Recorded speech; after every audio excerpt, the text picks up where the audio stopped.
अब यहाँ देखो, आचार्य देव ने कहीं मैं का प्रयोग, अहम का प्रयोग नहीं किया रमेश जी, भाई साहब, सरोज जी, अहम का प्रयोग नहीं है मंगलाचरण में, लेकिन बंदे कह दिया तो बंदे का प्रयोग अहम के साथ ही होता है। समझ गए ना? बंदते का प्रयोग सा के साथ हो, वह के साथ में होता है। वंदेते का प्रयोग तो उन दोनों के साथ में होता है।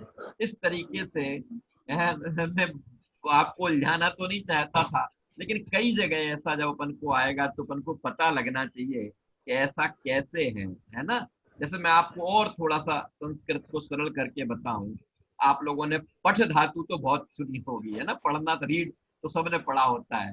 तो पट, अगर हमने पठती कह दिया ना, तो पठती कहने का मतलब ये हो गया कि वह पढ़ रहा है अथवा वह पढ़ता है। आपने वह का प्रयोग नहीं किया, सह शब्द का प्रयोग नहीं किया, लेकिन अगर आपने अकेले पठती कह दिया ना, तो इसका मतलब क्या हुआ?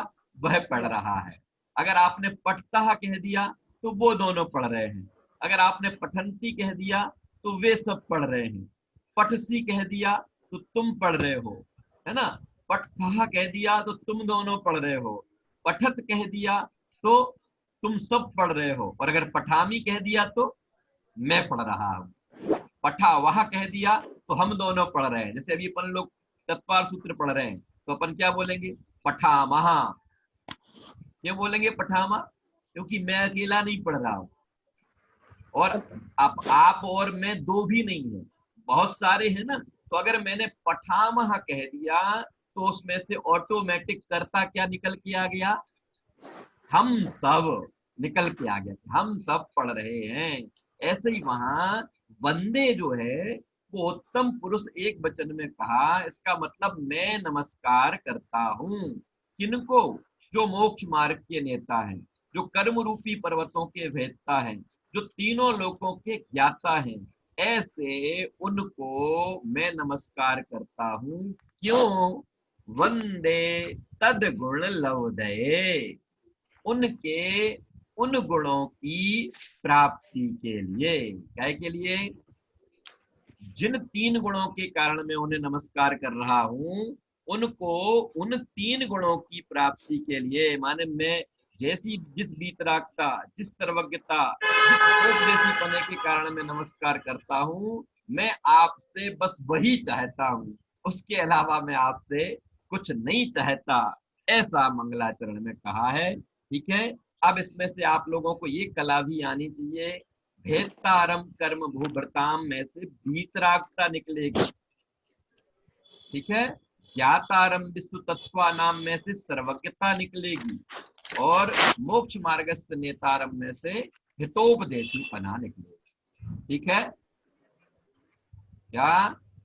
ज्ञातारम विश्व तत्वा नाम में से सर्वज्ञता, ठीक है, और भेदतारम कर्म भूभृताम में से वीतरागता, जिन्होंने कर्म रूपी पर्वतों को नष्ट किया है, अर्थात जिस कर्म के कारण से वह राग द्वेष हो रहा था, उस कर्म का नाश होने से अब वह वीतरागी हो गए। और जब अपन 10वां अध्याय पढ़ेंगे, हो सकता है 10वां अध्याय तक पहुंचने में अपन लोगों को बहुत समय लगे, है ना? तो 10वां अध्याय जब पढ़ेंगे तो अपन को पता लगेगा कि पहले मोह का क्षय होता है ना? माने पहले जीव वीतरागी होता है, फिर सर्वज्ञ होता है। क्यों? क्योंकि सर्वज्ञता को पचाने की सामर्थ्य वीतरकता के बिना नहीं आ सकती। सर्वज्ञता को पचाने की सामर्थ्य वीतरागता के बिना नहीं आ सकती।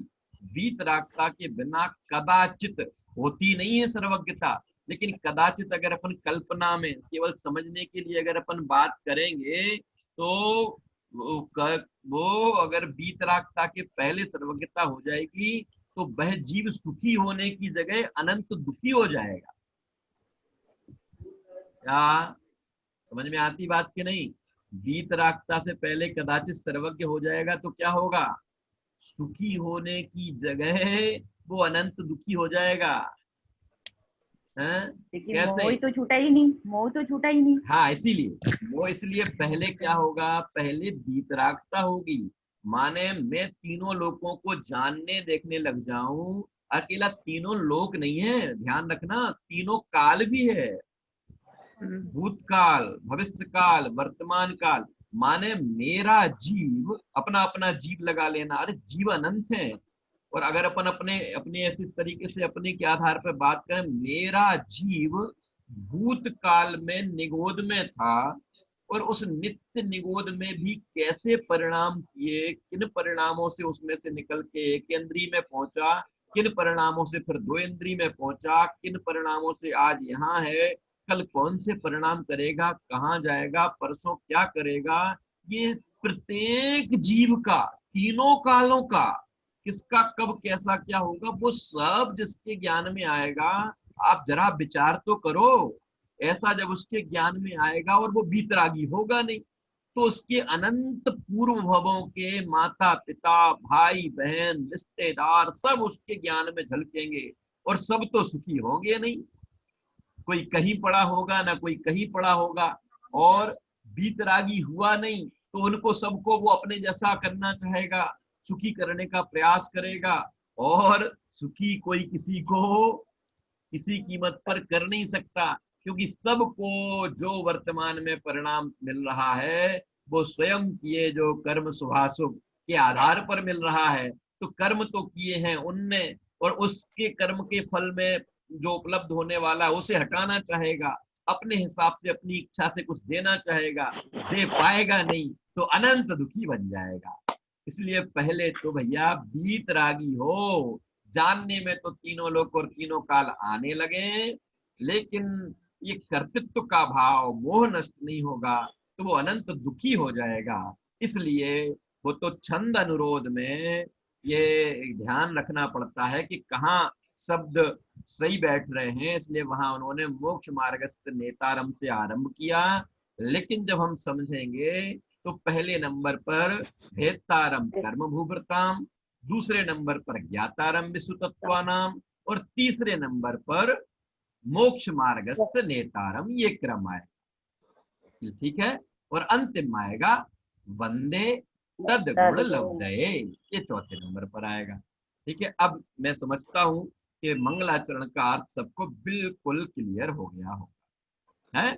इसमें उन्होंने वीतरागी सर्वज्ञ भगवंतों को नमस्कार किया है, किसी का नाम नहीं लिया। नाम लेने से हो सकता है वर्तमान के केवल एक को नमस्कार होता, इसमें तो भूत के अनंत तीर्थंकर, अनंत भगवंत, और भविष्य में होने वाले अनंत, उन सब को केवल 3 पदों में एक साथ नमस्कार। बहुत बृहद मंत्र है, कोई छोटा मंत्र नहीं है।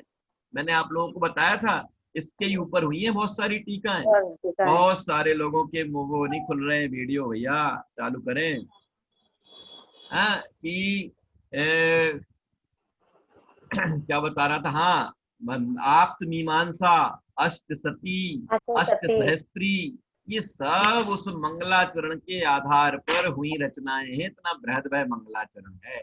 चलिए, बहुत समय मंगलाचरण में ही हो गया। अब आगे और किसी का किसी सूत्र के संबंध में प्रश्न?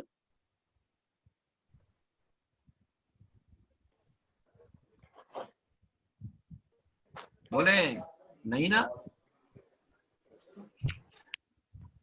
आवाज नहीं आ रही है भैया। मेरी आवाज नहीं आ रही है? आवाज नहीं आ रही है। आवाज ब्रेक हो रही है।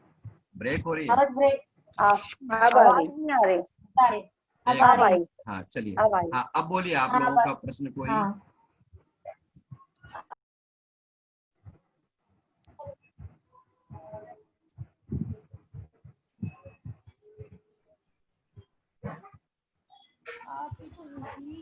चलो, आ रही आवाज?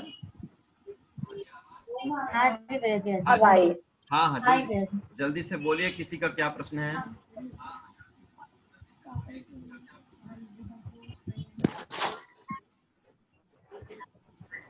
फिर मैं खुद ही आगे बढ़ूं क्या? फिर 4 सूत्रों की अपन ने 10 लक्षण से पहले रिवीजन में बात कर ली थी, है ना। अब 5वें सूत्र पर, 5वां सूत्र पहले एक बार मैं पूरे सूत्रों को बोल देता हूं, है ना। सबसे पहला सूत्र था जिसमें आचार्य देव ने इस प्रश्न के जवाब में जब वह शिष्य पहुंचा कि हे गुरुजी आप हमें बताएं कि आत्मा का हित कै में है, तो गुरु ने जवाब दिया कि आत्मा का हित मोक्ष है। तो फिर प्रश्न शिष्य ने प्रश्न किया कि वो मोक्ष कैसे प्राप्त होता है, तो उन्होंने मोक्ष का मार्ग पहले सूत्र में बताया, सम्यक दर्शन ज्ञान सम्यक चारित्र दर्शन मोक्ष ज्ञान मार्ग। परित्राणी मोक्ष। सम्यक सारे दर्शन, प्राणी सम्यक मोक्ष मार्ग। ज्ञान, सम्यक चारित्र, इन तीनों की एकता ही क्या है, इन तीनों की एकता ही मोक्ष का मार्ग है। ये जब शिष्य को बता दिया गया, संक्षेप में ही रिवाइज कर रहा हूं, है ना। फिर इसके बाद जब ये कहा तो शिष्य ने प्रश्न किया कि ठीक है साहब, सम्यक दर्शन ज्ञान चारित्र तो मोक्ष का मार्ग है, अब इसमें जो पहले नंबर पर सम्यक दर्शन शब्द आपने बताया है, ये सम्यक दर्शन क्या है। तो आचार्य देव ने जवाब दिया कि तत्वार श्रद्धानम सम्यक दर्शनम, तत्वों का अर्थ सहित अथवा अर्थ का तत्व सहित, अर्थ माने पदार्थ और तत्व माने भाव, ठीक है, अर्थ माने पदार्थ और तत्व माने उस पदार्थ का भाव। तो प्रत्येक तत्व का जैसा भाव है उसके वैसे श्रद्धान का नाम, या उसके वैसे श्रद्धान का नाम सम्यक दर्शन है। जब इतनी बात आचार्य देव ने बताई तो शिष्य ने कहा कि वो सम्यक दर्शन उत्पन्न कैसे होता है। तो आचार्य देव ने उसके जवाब में तीसरा सूत्र कहा कि वह सम्यक दर्शन तन्नी सर्गादधिगमाद्वा, वह सम्यक दर्शन दो प्रकार से उत्पन्न होता है। कौन से दो प्रकार, या तो बिना किसी के उपदेश से, या किसी के उपदेश से, माने वर्तमान में किसी का उपदेश ना मिला हो। एक तो स्वयं अपने आप से होता है, वो निसर्ग माने स्वभाव कहलाता है, ठीक है, निसर्ग माने स्वभाव, स्वभाव का मतलब क्या, बिना किसी के उपदेश के, है ना, बिना किसी के उपदेश के जो होता है वो निसर्ग सम्यक दर्शन कहलाता है। और जो वर्तमान में किसी के उपदेश से होता है वो अधिगम सम्यक दर्शन कहलाता है। तो उन्होंने कहा कि सम्यक दर्शन की उत्पत्ति की अपेक्षा से दो भेद हैं, एक निसर्गज और एक अधिगम। ठीक है साहब। अब वह सम्यक दर्शन जो तत्वों के श्रद्धान से आपने कहा कि तत्वों के श्रद्धान से वह सम्यक दर्शन होता है, तो हे गुरु जी आपने मोक्ष के मार्ग में से पहले नंबर वाली चीज हमें बता दी कि सम्यक दर्शन किसे कहते हैं, सम्यक दर्शन कैसे होता है, और फिर आपने सम्यक दर्शन की परिभाषा बताते समय हमको ये कहा कि वह सम्यक दर्शन तो तत्वों के श्रद्धान से होता है, तत्व श्रद्धानम सम्यक दर्शनम। आपने ये बता दिया, लेकिन आपने अभी तक हमें वो तत्व तो बताया नहीं है, किन तत्वों के श्रद्धान से होता है। तो आचार्य देव ने कहा जीवा जीवाश्रव बंध संबर निर्जरा मोक्षास तत्वम, कि जिन तत्वों के श्रद्धान से सम्यक दर्शन होता है वो तत्व हैं जीव, अजीव, आश्रव, बंध, संबर, निर्जरा और मोक्ष।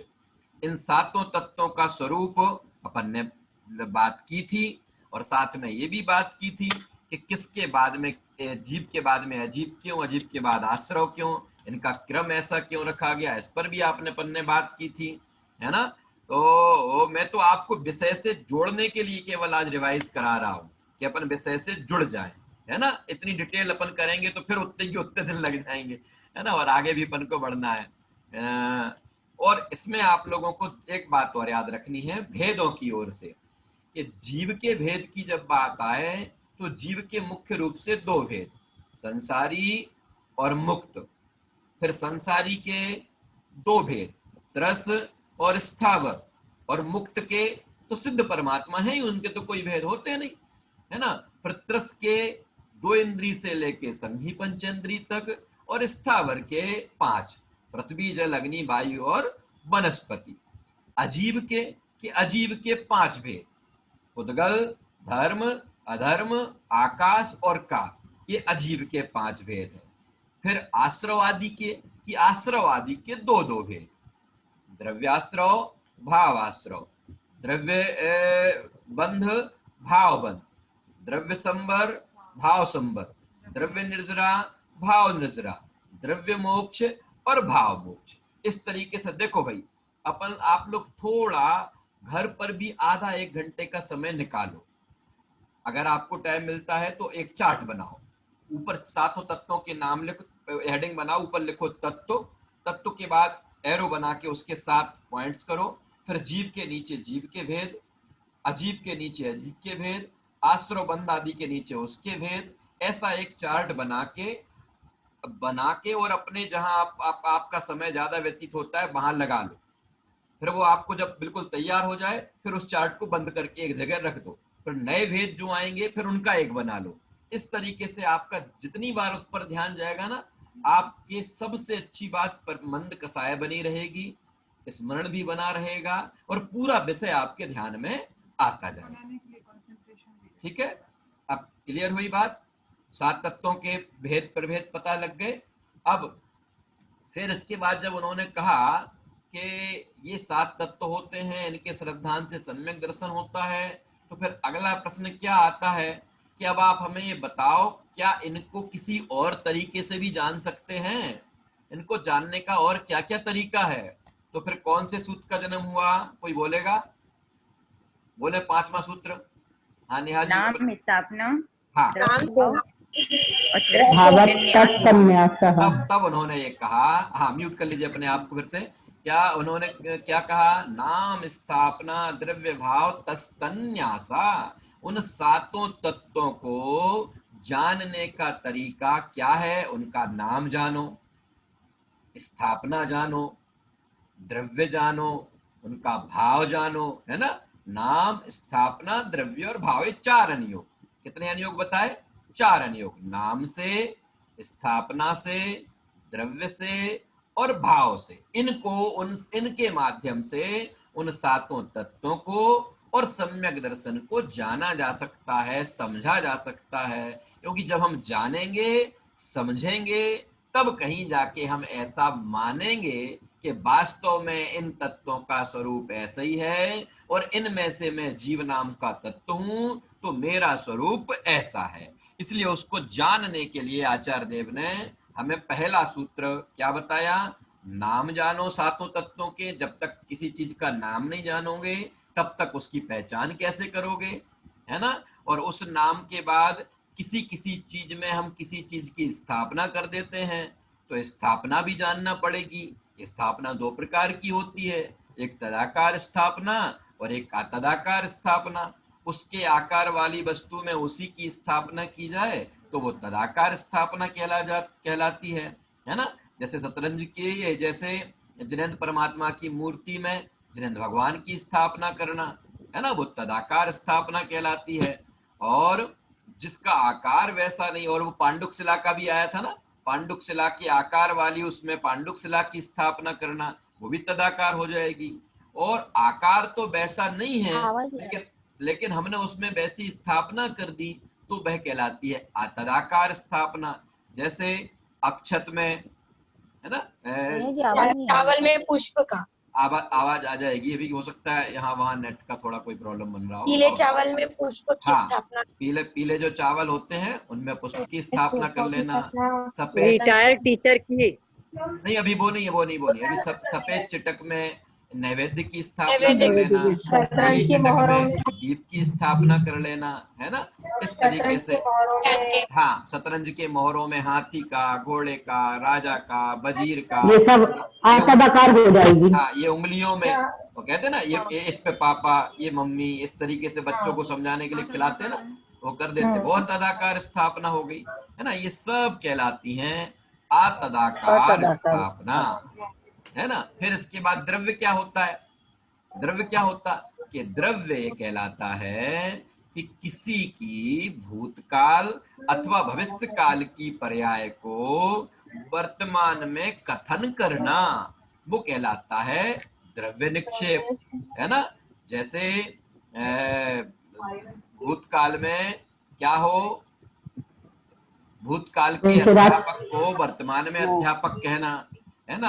अथवा वर्तमान में पीईटी में सिलेक्शन हो जाने से, नीट में सिलेक्शन हो जाने से डॉक्टर कहने लग जाना, है ना? ये सब, हाँ, राजकुमार को राजा कहना, आवाजें बहुत आ रही हैं। को दही कहना।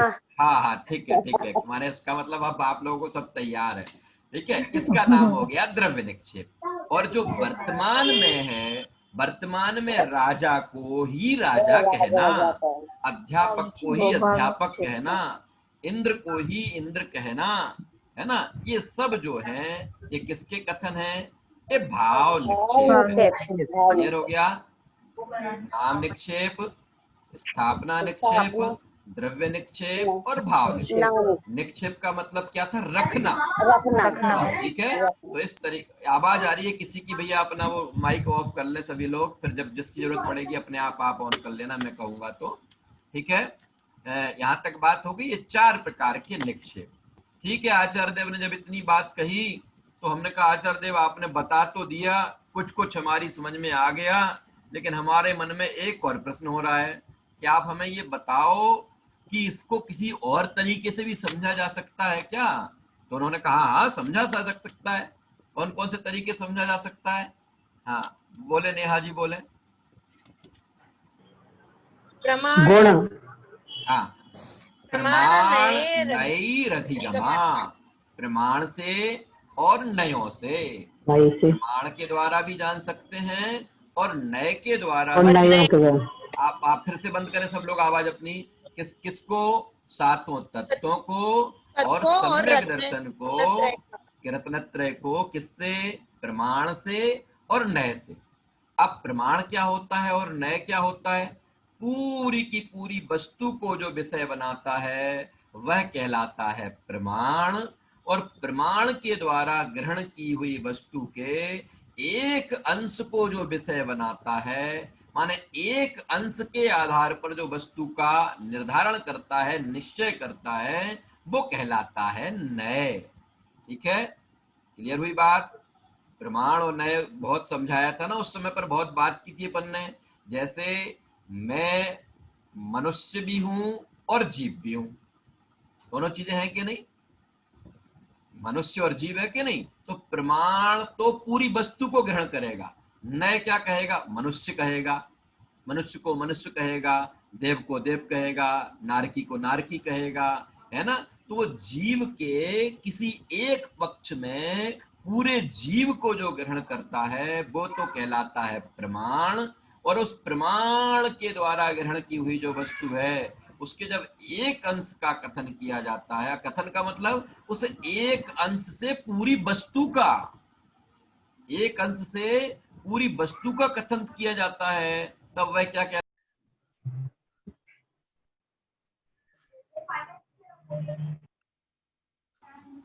हाँ जी, ठीक है। तो प्रमाण से जो वस्तु ग्रहण की जाती है उसके एक निश्चित भाग को जो ग्रहण करता है और उसके आधार पे वो पूरी वस्तु को वैसा कहता है, कह सकता है ना। किसी एक पक्ष के आधार पर वस्तु को, जैसे मान लो नींबू खट्टा होता है, अब अगर मान लो कोई ऐसा कहता है तो नींबू को खारा कहना सही है कि गलत है? कि नए की दृष्टि से सही है ना। एक नए का वो खारेपन वाला पक्ष तो नींबू को केवल खारा ही देखता है, उसे और कुछ नहीं दिखाई देता, है ना। और जो पीलेपन वाला पक्ष है वो उसे पीले ही देखता है। ख्याल में आ गया? तो वो एक एक अंश से पूरी वस्तु का जो कथन किया जाता है वो कहलाता है नए। नए की बहुत सारी परिभाषाएं हैं। वक्ता के अभिप्राय को नए कहते हैं, श्रोता के अभिप्राय को नए कहते हैं, वस्तु के अंश को जो ग्रहण करता है वो नए कहलाता है ना। इस तरीके से। और एक बात नए के संदर्भ में बताते समय मैंने एक बहुत विशेष बात कही थी, आपको क्या याद रखना है कि नए किसमें? ना वस्तु में लागू पड़ते हैं ना क्रिया में लागू पड़ते हैं। नए तो मात्र कथन में और ज्ञान में लागू पड़ते हैं, ये याद रखना है ना। नए कहाँ लागू पड़ते हैं? नए ज्ञान और कथन में और ज्ञान में लागू होते हैं, ना वस्तु में लागू होते हैं ना क्रिया में लागू होते हैं। क्लियर हुई बात? यहां तक अपनी बात हो गई। अब जब प्रमाण और नए की बात बता दी तो शिष्य ने फिर कहा कि गुरुजी आपने 4 वो बता दिए, 2 ये बता दिए, लेकिन अभी हमें थोड़ा और लग रहा है, आप थोड़ा और भी कुछ बताइए। और कैसे उन 7 तत्वों को समझूंगा मैं? मान लो मैं प्रमाण नए से नहीं समझ पाया, नाम स्थापना से नहीं समझ पाया, तो और भी तो कोई तरीका होगा कि हाँ और भी तरीका है। और भी हम आपको तरीके बताते हैं। तो फिर उन्होंने अगले सूत्र में एक नए तरीकों को बताया कि इनके द्वारा भी रत्नत्रय को और 7 तत्वों को समझा जा सकता है ना। तो वो कौन सा है, कोई कौन बताएगा? स्पर्धा जी बताइए। मैं बताऊं? स्पर्धा जी को बताने दीजिए, जल्दी बोलिए। निर्देश स्वामित्व साधना अधिकरण स्थिति विधान। हाँ, फिर उन्होंने कहा कि उसको जानने का एक तरीका है कि निर्देश, स्वामित्व, साधन, अधिकरण, स्थिति और विधान, इन 6 अनुयोगों के कितने अनुयोग हुए? 6 अनुयोग। इन 6 अनुयोगों के द्वारा भी उसका, किसका? 7 तत्वों का और रत्नत्रय को सम्यक प्रकार से जाना जा सकता है। निर्देश क्या होता है कि जिसके बारे में कथन कर रहे हैं उसका कथन करना, वो निर्देश हो गया। उसका स्वामी कौन है, वो स्वामित्व कहलाता है। किसके आधार से वो चीज है, अधिकरण कहलाता है ना। निर्देश, स्वामित्व, फिर साधन बीच में रह गया। किस साधन से होता है, किस प्रकार से हो सकता है, वो उसका साधन कहलाता है ना। किस आधार से होता है, वो उसका अधिकरण कहलाता है। निर्देश, स्वामित्व, साधन, अधिकरण। अब जब वो होगा तो वो कितने काल तक रहेगा, कितने समय तक रहेगा, वो इसकी स्थिति कहलाती है ना। उसकी स्थिति कहते हैं। निर्देश, स्वामित्व, साधन, अधिकरण, स्थिति, और अंत में कि साहब वो कितने प्रकार का होता है, तो फिर उसके प्रकारों में बताएं तो वो उसका विधान कहलाता है। क्लियर हुई शीतल जी बात? निर्देश, स्वामित्व, साधन, अधिकरण, स्थिति और विधान। वस्तु का कथन करना वो उसका निर्देश कहलाता है ना। उसका स्वामी कौन है, उसका मालिक कौन है, वो उसका स्वामित्व कहलाता है। ठीक है भाई। किस साधन से होता है, किसके द्वारा हो सकता है? किसी की आवाज आ रही है ना? आवाज आ रही है पंडित जी। हाँ, बंद करें जिसकी भी आवाज आ रही हो अपना माइक, है ना। किस साधन से होता है, ये पता, ये जब पता लगता है तो साधन कहलाता है। निर्देश, स्वामित्व, साधन। किस आधार से होता है ना, वो अधिकरण। मैंने सम्यक दर्शन का भी 7 घटाए थे, जीव पर भी 7 घटा के आपको बताए थे, है ना। वो आप अपने आप करके देखना। फिर एक आध दिन जब अपना फिर से शंका वाला पीरियड चलेगा तब पूछना, उसको अपन और बात करेंगे। निर्देश, स्वामित्व, साधन, अधिकरण, स्थिति माने काल, टाइम पीरियड, कितने समय तक वो रहता है, वो उसकी स्थिति कहलाता है। निर्देश, स्वामित्व, साधन, अधिकरण, स्थिति और अंतिम विधान, वह कितने प्रकार का होता है, वो कहलाता है विधान। ठीक है। तो शिष्य ने कहा कि गुरुजी इतने में समझ में तो आ रहा है ना, लेकिन मैं चाहता हूं कि आप और बताओ, और भी तो कुछ होता होगा, मैं पूरी तरीके से समझना चाहता हूं, मेरे मन में इसके विषय में कोई एक भी प्रश्न ना रह जाए। तो आप और बताओ कि और क्या क्या उपाय हो सकते हैं। कि हाँ बताता हूँ, उत्कृष्ट रुचि वाले के हिसाब से भी बताता हूँ कि और भी इसको समझा जा सकता है। किनके द्वारा?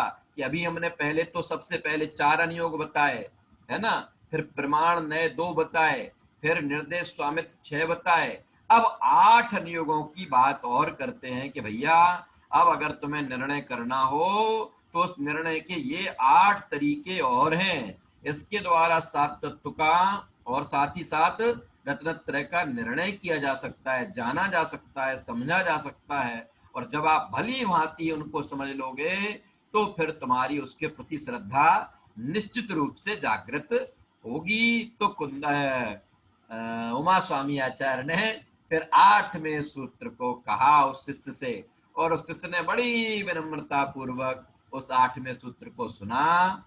सत्संख्या क्षेत्र स्पर्शन कालांतर भावाल्प बहुत वैश्च। सत संख्या, क्षेत्र, स्पर्शन, काल, अंतर और अल्प बहुत। सत संख्या, क्षेत्र, स्पर्शन, काल, अंतर और अल्प बहुत। ठीक है। इसके द्वारा भी, इन 8 के द्वारा भी क्या क्या, स्पर्धा जी सोच में पड़ गई कहीं ये रह रहा है, कम रह रहा है। सत संख्या, हाँ, सत संख्या, क्षेत्र, स्पर्शन, काल और अंतर, अल्प बहुत। भाव और है। अल्प हाँ, भाव अब हो भाव भी, गया। हाँ, अब हो गया पूरा। ठीक है, सत्संज्ञा क्षेत्र स्पर्शन कालांतर अल्प बहुत, भाव है ना। सत संख्या क्षेत्र स्पर्शन क्षेत्र स्पर्शन काल काल आंतर भाव अंतर अल्प, भाव है ना, भाव अंत में, भाव और अल्प दोनों बहुत। ठीक है। अब देखिए सत क्या होता है। सत माने जीव उसकी सत्ता। हम सत्ता। सम्यक दर्शन की बात कर रहे हैं तो हमारे मन में प्रश्न क्या आएगा कि जिसकी आप बात कर रहे हैं, भाई साहब पहले ये तो बताओ कि वो है भी कि नहीं। जीव आपने तो कह दिया कि हमने ये ऐसे ऐसे ऐसे किसकी इसको जाना कि जिसको आप कह रहे हो वो है कि नहीं, उसकी सत्ता भी है कि नहीं। गधे के सींग जैसा तो नहीं है, आकाश के फूल के जैसा तो नहीं है, हैं? मैं जब मैं विवाह करूंगा तो फिर मैं उस समय आकाश के फूल की माला से उसको माल्यारोहण करूंगा, है माल्या। आकाश के फूल की माला, इसका मतलब तू कभी विवाह नहीं कर पाएगा, है? आकाश के कोई फूल नहीं होते। कोई कहे कोई लड़की अथवा लड़का ये कहे कि मैं बंध्या सुत से, लड़की कहे कि मैं बंध्या के पुत्र से शादी करूंगी, तो इसका मतलब क्या है कि वो शादी करना नहीं चाहती, है ना। या फिर कोई लड़का ये कहे कि मैं बंध्या सुता से शादी करूंगा, इसका मतलब बंध्या से सुता कैसे हो सकता है। उसकी तो कोई सत्ता ही नहीं, बंध्या तो समझ गए ना, उसकी तो कोई सत्ता ही नहीं होती। तो इसका मतलब क्या हुआ कि तुम्हारी बात बिल्कुल व्यर्थ है, बेकार है ना। जिसके बारे में बात कर रहे हो वो है भी कि नहीं, इसका निर्णय कैसे होगा। इसका निर्णय होगा सत्ता से। जिसकी सम्यक दर्शन की बात कर रहे हो तो वो है, जीव की बात कर रहे हो तो जीव है, अजीव है, आश्रव है, संबर निर्जरा है। उसकी सत्ता, उसके अस्तित्व का निर्णय किससे होगा, सत्ता से होगा। ठीक है साहब, आपने बता दिया कि उसका अस्तित्व है। अगर है तो वो कितना है, उसकी संख्या कितनी है, तो संख्या के द्वारा उसकी संख्या के बारे में बताया जाता है कि वो इतना, इतने प्रकार, इतना। देखो एक तो होता है प्रकार और एक होती है संख्या। क्या याद रखना, कितने विधान, विधान शब्द है ना, विधान, विधान में तो होता है प्रकार, कितने प्रकार का है, और यहाँ संख्या में है उसकी संख्या कितना है। जीव की संख्या की बात आएगी तो अनंत, पुद्गल की संख्या की बात आएगी तो अनंतानंत, धर्म आकाश की संख्या की बात आएगी तो एक एक, संख्या की बात आएगी तो असंख्यात, है ना। ऐसे वो संख्या की बात चलती है। मान लो सम्यक दर्शन की बात आई तो कि सम्यक दर्शन 3 प्रकार का। कौन कौन से 3? औपसमिक, छायोपसमिक, छायक, है ना, उसकी संख्या इस तरीके से बताई जाएगी। और सम्यक दर्शन, और इसके बाद सत के बाद संख्या, संख्या के बाद सत, संख्या, क्षेत्र के साथ जिसकी आप बात कर रहे हो वो वर्तमान में कहां पर है। जिस जीव की आप बात कर रहे हो, जिस सम्यक दर्शन की आप बात कर रहे हो, वो वर्तमान में कहां पर है, कि वो वर्तमान में जहां है उसका वर्तमान का क्षेत्र जो बताया जाता है वो वर्तमान का क्षेत्र कहलाता है, उसका क्षेत्र। वर्तमान का स्थान कहलाता है क्षेत्र। ठीक है, कि ये जिसकी आप बात कर रहे हो, जिस जीव की आप बात कर रहे हो, जिस सम्यक दर्शन की आप बात कर रहे हो, वो वर्तमान में तो यहाँ है, भविष्य में कहाँ हो सकता है और कहाँ कहाँ हो सकता है। तो उसकी त्रिकाल, तीनों कालों में वो कहाँ कहाँ हो सकता है, ये जो बताता है वो कौन कहलाता है, वो स्पर्शन कहलाता है। ठीक है, वो कहलाता है स्पर्शन। सत, संख्या, क्षेत्र, स्पर्शन। अब अगला प्रश्न हुआ कि साहब आपने बता दिया, जिसकी सत्ता बता दी आपने, उसकी संख्या बता दी, है ना, आपने उसका वर्तमान स्थान बता दिया, आपने उसका त्रिकाल स्थान बता दिया, है ना। अब आप ये बताओ कि वो कितने समय तक, वो जिस जीव की आप बात कर रहे हो वो कितने समय तक रहेगा। साहब वो अनादि काल से है और अनंत काल तक रहेगा। सम्यक दर्शन क्या है कि अलग अलग जीवों की अपेक्षा से वो अलग अलग समय तक रह सकता है। औपसमिक होगा तो इतने समय तक रहेगा, क्षयोपसमिक होगा तो इतने समय तक रहेगा, है ना। औपसमिक की जगन उत्कृष्ट स्थिति अंतर्मूर्ति है, छाया उपसमय की जघन्य स्थिति अंतर्मूर्त है और उत्कृष्ट स्थिति 66 सागर है। छायक सम्यक दर्शन की उत्कृष्ट स्थिति अगर देव पर्याय आदि के आधार पर बात करें तो 33 सागर है 33 सागर। और परमानेंट की बात करें तो साधी अनंत है। साधी अनंत है। ठीक है, इस तरीके से कितनी बातें हो गई, सत की बात हो गई, संख्या की सत, बात हो गई, क्षेत्र की बात हो गई, स्पर्शन की बात हो गई। अब कितने समय तक रहेगा वो हो गया काल। काल। सत, संख्या, क्षेत्र, स्पर्शन, काल। काल। फिर वो कहते हैं कि साहब वो सम्यक दर्शन एक बार अगर हो गया और कदाचित छूट गया तो उसमें कितने समय का अंतर पड़ सकता है, कितने समय का गैप पड़ सकता है। उस गैप को बताने का काम कौन करेगा? ये अंतर करेगा। समझ में आ गया? इसको गैप को बताने का काम वो अंतर करेगा। क्लियर? कितने हो गए? सत, संख्या, क्षेत्र, स्पर्शन, काल और अंतर। अब इसके बाद भाव। भाव जीव के औपसमिक, क्षयोपसमिक, छायक, औदयिक और पारिणामिक, ये जीव के भाव हैं। ठीक है, औपसमिक आदि जो है, जब अपन दूसरा अध्याय पढ़ेंगे तो उसके पहले सूत्र में उन भावों की बात की जाएगी। अभी केवल इतना जानो, औपसमिक आदि जो हैं वो जीव के भाव कहलाते हैं। ठीक है, ये भावों की ओर से बात हो गई। फिर अंत में अल्प बहुत, अल्प और बहुत, कितने उनकी संख्या की ओर से बात करें, ये किससे ज्यादा है, ये किससे ज्यादा है। आप लोगों को क्रम याद होगा, है ना? त्रस जीव का, फिर इसके बाद वो पूरा का पूरा क्रम आया था। इस त्रसों, इससे ज्यादा ये हैं, इससे ज्यादा ये हैं, सिद्धों सिद्ध ज्यादा हैं, इस तरीके से वो क्रम आया था ना। है किसी को याद? किसी ने नोट किया था? बोले सीमा जी, नोट किया हो तो बताएं। बताएं। सबसे कम त्रस जीव, त्रसों से अनंत गुणे सिद्ध जीव और सिद्धों से अनंत गुणे स्थावर जीव। ऐसा सबसे कम और हाँ, और अगर इनको उल्टा करते हैं अपन, अभी एक बता दूं मैं। सबसे कम त्रस जीव, त्रसों से ज्यादा सिद्ध परमात्मा, है ना? त्रस जीवों से भी ज्यादा है सिद्ध परमात्मा। क्यों? 6 महीने 8 समय में 608 जीव लगातार मोक्ष जा रहे हैं। आपके 6 महीने 8 समय आपकी इस आयु में कितने निकल जाएंगे, है ना? ऐसे कई निकल जाएंगे, लेकिन वहां लगातार सिद्ध होते जा रहे हैं। तो सिद्ध किससे ज्यादा है? त्रस जीवों से बहुत, तो है ना? त्रस हो जाएंगे अल्प, ठीक है, और सिद्ध हो जाएंगे बहुत। बहुत अल्प बहुत बताना है ना। अल्प बहुत माने कम अधिक, कौन किससे अधिक है। सिद्ध पहले अपन ने सबसे पहले किसको रखा? सबसे रखा पहले अपन ने त्रस जीवों को। त्रस जीव है कम, त्रसों से ज्यादा है सिद्ध परमात्मा, और सिद्धों से भी ज्यादा है स्थावर जीव।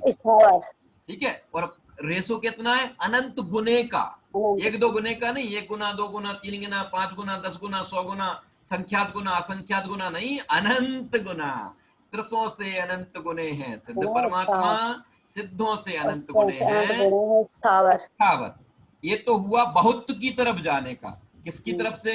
अल्प से बहुत की तरफ। अपन लोगों ने पढ़ा ना बचपन में मैथ में, एक होता है आरोही क्रम और एक होता है अवरोही क्रम, है ना? Ascending order, descending order, ascending order, descending order होता है ना। तो बढ़ता हुआ क्रम, है ना, अल्प से बहुत की तरफ। अब बहुत से अल्प की तरफ आओ तो स्थावर से अनंत में भाग होते हैं सिद्ध भगवान। स्थावर से अनंत भाग सिद्ध भगवान, और सिद्धों का अनंत भाग त्रस जी। ये क्या कहलाएगा?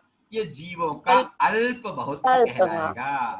ऐसे अजीब में लागू करो, अजीब की सत्ता बताओ, अजीब का सत्ता के बाद सत के बाद संख्या बताओ, क्षेत्र बताओ, स्पर्श बताओ, काल बताओ, अंतर बताओ, भाव बताओ, अल्प बहुत बताओ। ये सब सारे तत्वों पर लागू होगा, रत्नत्रय के तीनों पर लागू होगा, है ना? इस तरीके से अपन लोगों ने 8 सूत्रों के माध्यम से अभी तक किसकी बात की?